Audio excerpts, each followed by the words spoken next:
Emmanuel Macron vient de rentrer de sa visite aux États-Unis et on a beaucoup de choses à débriefer. Dans un instant, on en parle avec Paul Larouturou et deux journalistes politiques qui rentrent tout juste de Washington.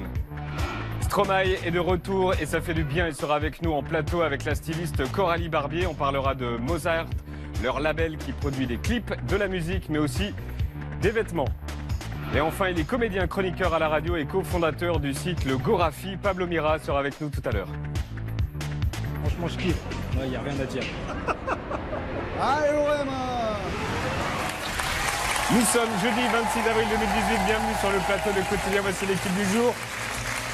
La sublime Lilia Hassen, Julien Belvert, Étienne Carbonnier et Paul Larouturou qui est arrivé tout à l'heure aux alentours de 14h à Paris. Il arrive de Washington. Excuse-moi. Descends de l'avion. Qu'est-ce qu'il y a?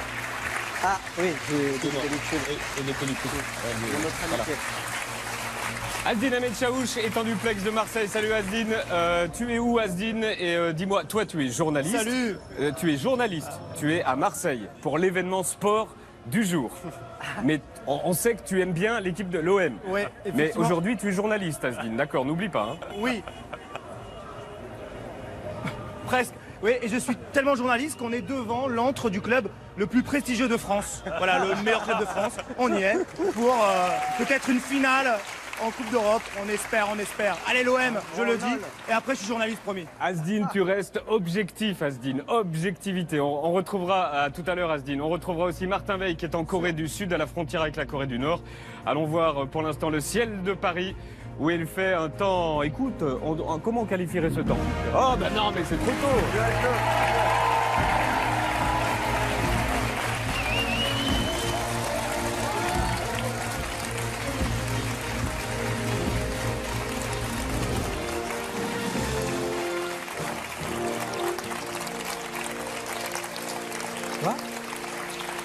Mais vous n'êtes pas au courant, mais oui, Emmanuel Macron était à Washington pendant 3 jours avec son best friend Donald Trump. Paul, tu es rentré de Washington il y a quelques heures et je demande à deux confrères qui étaient avec toi dans la capitale américaine de nous rejoindre. Voici les journalistes du Parisien de RTL, Ava Jamshidi et Vincent Desrosiers.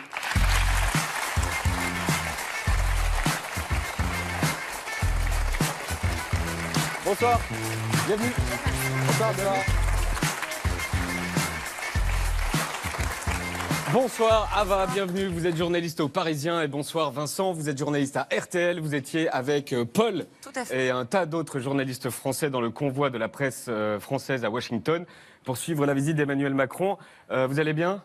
Ça va. Les nuits de 3 heures dans l'avion, il n'y a que ça de vrai. Bon. Vous avez pris une douche vous? Ouais. Quand même. J'ai pas eu le temps, il fallait que je sois en plateau, je prépare mon sujet, j'ai pas eu le temps. Rien dit. Tu m'as regardé J'ai rien bizarrement. dit. Je vous demandais à tous les trois de choisir un mot, un seul mot pour résumer ce voyage et après on ira dans le détail. Ava, un mot pour les 3 jours. Le catch. Du catch, d'accord. Millimétré pour moi. Catch, millimétré, Paul. un mot. Coq, combat de coq.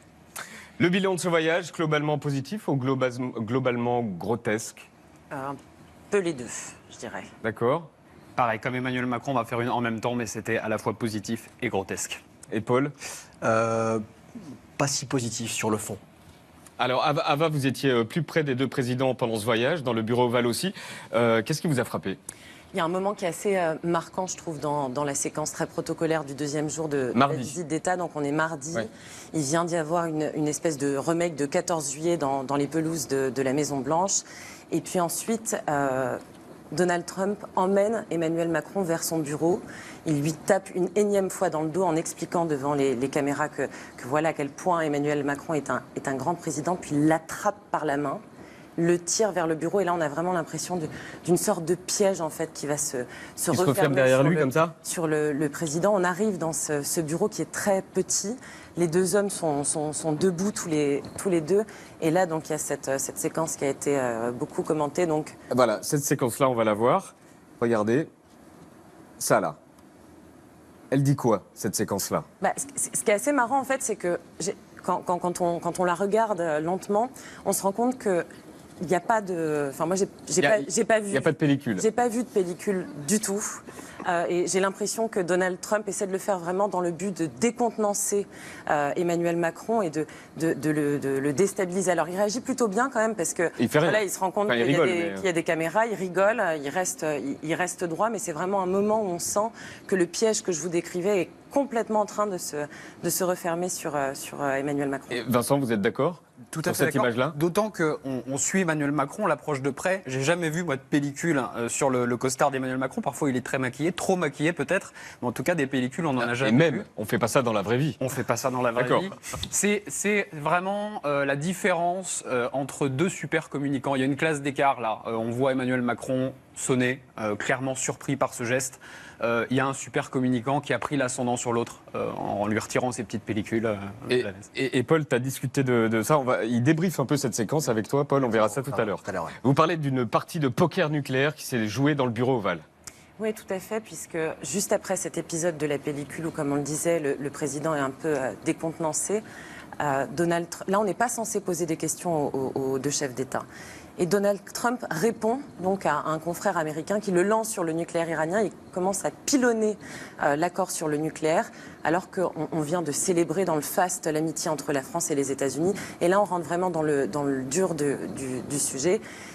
Et Emmanuel Macron dira un petit peu plus tard qu'il lui a fait là qu'il lui a proposé une espèce de main un peu inattendue dans cette partie de poker, donc pour essayer de sauver sa face en quelque sorte, de lui proposer une alternative. Mais on voit bien à l'issue de cette séquence que dans cette partie de poker mondialisée avec le Français, l'Américain, les Russes, les Iraniens, c'est bien Donald Trump qui est maître du jeu et qui dévoilera ses cartes en réalité le 12 mai, donc quand il nous donnera sa décision sur sa volonté de quitter ou non l'accord sur le nucléaire iranien. Et sur le climat, Vincent, les discussions ont servi à quelque chose ou pas ?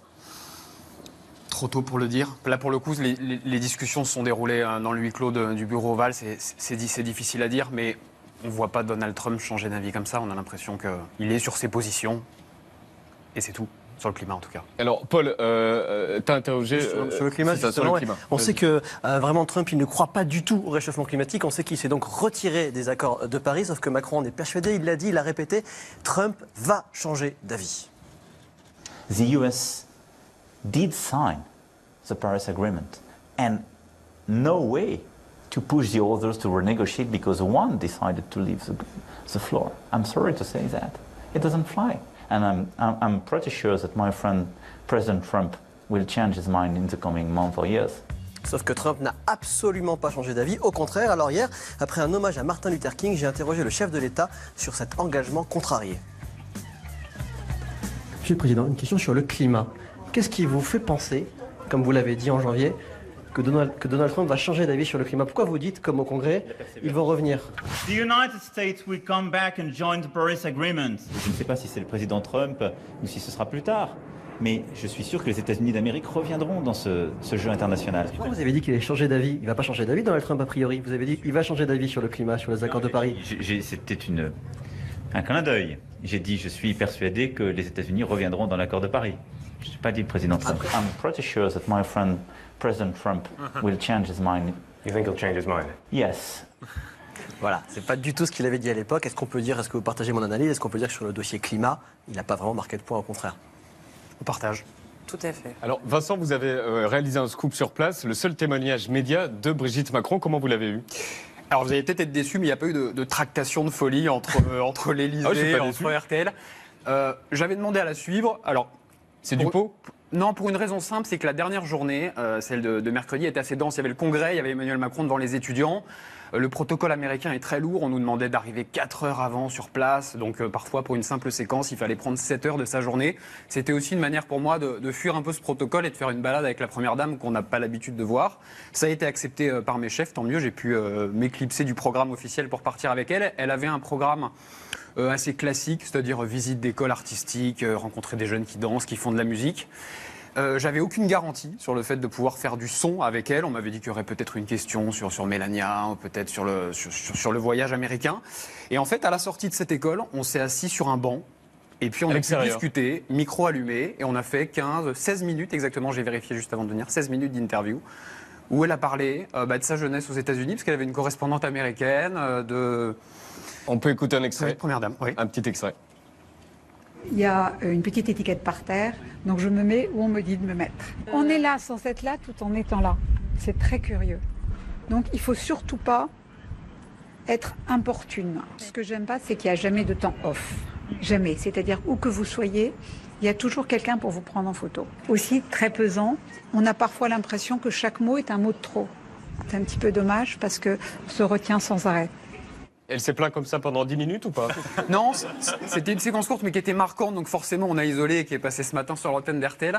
Pour l'anecdote, vous entendez, il y a du vent. Oui, il y a du vent. Il y a du vent parce qu'on s'est mis sur un banc, je ne m'attendais pas à ce qu'on fasse l'interview à cet endroit-là. Techniquement, le son, il est pourri, hein. Personne ne m'a fait aucune remarque parce que c'est la première dame et qu'on était content de la voir, mais le son est pas bon. Non, elle est plutôt contente, elle est heureuse à l'Élysée, elle cherche encore sa place. C'est-à-dire que c'est difficile pour elle. Elle ne peut pas du jour au lendemain, demain, dire les cheminots, ils sont bien gentils, mais il faut qu'ils arrêtent la grève. Les sujets politiques, elle ne peut pas y toucher. Tous les sujets qui touchent à la politique, aux réformes du gouvernement, c'est compliqué. Donc elle est sur le handicap, elle est sur l'éducation. On voit que ça lui pèse un petit peu d'être prise en photo, de plus avoir sa liberté. Elle en a beaucoup parlé, il y a une séquence que j'ai isolée où elle dit qu'elle fait l'école buissonnière, mais c'est des choses qui reviennent dans l'interview. L'école buissonnière, je cherche mes chemins de liberté, vous inquiétez pas pour moi, je ne me laisse pas enfermer. Elle veut être utile et en même temps pas gêner Emmanuel Macron, mais c'est pas facile, hein. D'autres premières dames n'ont pas forcément réussi. À l'étranger, en effet, c'est pas facile. Le message qu'il faut retenir de ces 3 jours aux États-Unis. C'est pour mon épouse Brigitte et moi-même un immense honneur, l'honneur de nous retrouver parmi vous durant ces 3 jours en cet endroit mythique, dans ce temple de la diplomatie américaine, la Maison Blanche. C'est l'amitié sincère entre nos 2 pays. Alors laissez-moi à mon tour porter un toast à cette maison, au peuple américain, à votre diplomatie, à son président et à vous, Madame la Première Dame. Laissez-moi porter un toast à votre président et à votre peuple, à l'amitié indéfectible qui unit nos 2 pays, les États-Unis d'Amérique et la France. Mais on voulait revenir sur un moment. En fait, j'ai un doute sur mardi soir, en fait, à la Maison Blanche, là où ils étaient tous bien habillés. Donc c'était pas une soirée coquine, on est d'accord. Non. Ok, autant pour moi. Non, c'était bien de préciser parce qu'on avait des doutes, parce que nous, on n'avait pas la chance d'y être. Donc vu d'ici, 2 couples qui se sont cherchés et touchés pendant 2 jours et qui se dirigent dans un coin sombre, forcément, il ne nous en faut pas plus. C'est bon 3, 2, 1, top. Allons, enfants de la patrie. Let's move. Le jour de gloire est arrivé. Now, aux armes, together, citoyens, and formez vos batailles. And that's why we are here. Alors moi, perso, une soirée à la Maison Blanche avec les Trump, ça me fait totalement rêver. Mais seule une poignée de chanceux Français ont eu accès à la soirée coquine. Nous, on n'avait que les images du tapis rouge juste avant la backroom. Voici les Français à avoir eu la chance de participer à cette soirée. La ministre de la Justice, Nicole Belloubet, le ministre des Affaires étrangères, Jean-Yves Le Drian, la ministre des Armées, Florence Parly, le ministre de l'Économie, Bruno Le Maire, le ministre de l'Éducation nationale, Jean-Michel Blanquer, ou encore Marielle de Sarnez. Alors oui, vous avez remarqué le décor. Alors nous sommes sur une soirée, comme on dit, premium, qui est là pour nous faire rêver. C'est pour ça que le décorateur a dû dire « on se lâche ». Je vois un truc, je vois du bucolique. Je vois de la nature, je vois des croisillons comme à Jardiland, non plus moche. Je vois des plantes grimpantes, mais surtout tout est en plastoc. Je veux rien de vrai, j'exige que du faux. Comme les invités. En plastique. Mais waouh, c'est avec vous qu'on va passer la soirée, mais on veut connaître les autres. Donc vous l'aurez compris, nous étions indéniablement sur une soirée prestige, à l'image de ceux qui sont à la tête de cette Amérique de 2018, moderne et chic.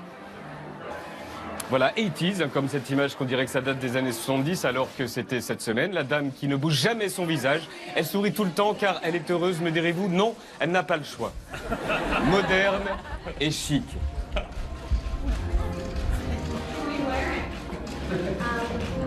Oui, on vous a coupé la réponse, au cas où vous pourriez mal le vivre d'avoir la même marque chez vous. Tout d'un coup, à l'intérieur de la soirée coquine, ils se sont aperçus qu'il n'y avait pas assez de moustachus. Alors on m'a dit qu'ils avaient besoin de moustachus dans la salle. Ils ont eu besoin d'un peu de jeunesse aussi. Était également à la fête des Macron-Trump Jerry Hall, ex de Mick Jagger, et le propriétaire de Fox News Rupert Murdoch, qui vont décidément vraiment bien ensemble, moderne et chic.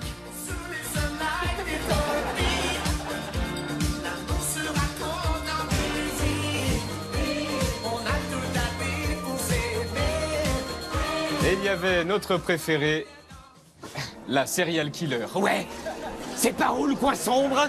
J'ai des couteaux planqués partout, je suis une serial killer, salut, je viens. Tous ces acteurs sortis tout droit d'une vieille série américaine, voici maintenant le générique de ceux qui ont fait la fête avec notre délégation française, mais avec leurs petits faits d'armes.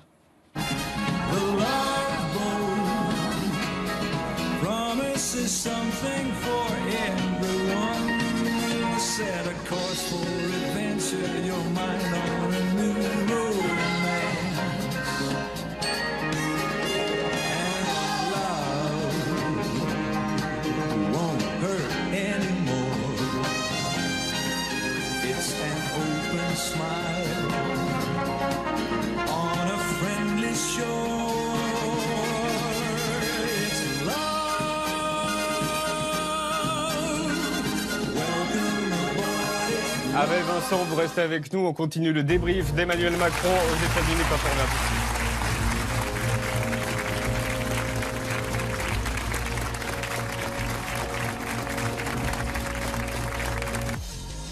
Fin de journée pour Quotidien avec Hyundai Kona, le SUV urbain garanti 5